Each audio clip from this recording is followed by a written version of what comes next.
वाला जीवन जी पाना, not by theoretically but by practically. और फिर इस चीज़ की भी समझ आई कि जो हमारा मानव जीवन है उसका पहला और आखिरी लक्ष्य परमात्मा की प्राप्ति करना है, जो केवल और केवल सद्गुरु की कृपा से ही संभव है।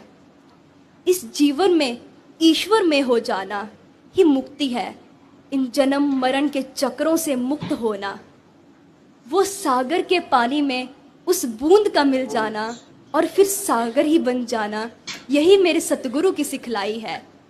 साथ संगत, हमारा हाथ भी उस चींटी जैसा कि वो शक्कर के ढेर में कुछ इस प्रकार गुम हुई कि कभी वो यहाँ जा रही है तो कभी वो वहाँ जा रही है और सबसे पूछ रही है कि मेरा घर है तो है कहाँ।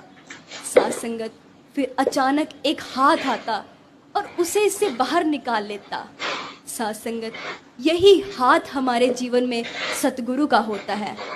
हम इस माया रूपी संसार में कुछ इस तरह ही उलझ चुके कि सतगुरु हमें ज्ञान रूपी हाथ देकर इन चक्रों से मुक्त करवाता है।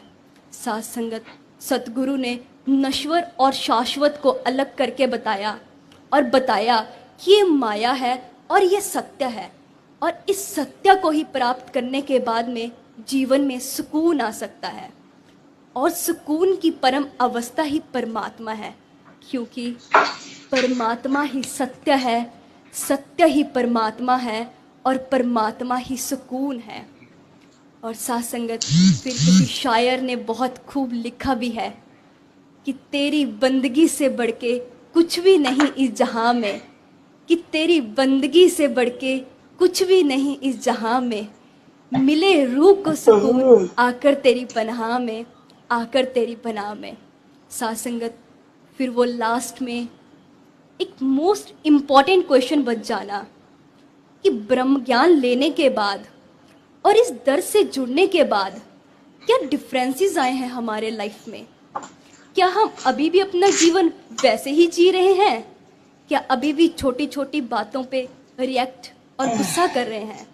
तो साथ संगत, इस पे एक सेल्फ इंट्रोस्पेक्शन, अपने अंदर झांकने का मौका मिला और फिर बहुत समझा, बहुत विचारा, और फिर जाके ये बात समझ आई कि हमारा तो हर एक दिन परफेक्ट हो ही नहीं सकता है, और ना ही हमेशा सिचुएशन हमारे अकॉर्डिंग या फिर हमारे अनुकूल हो सकती है।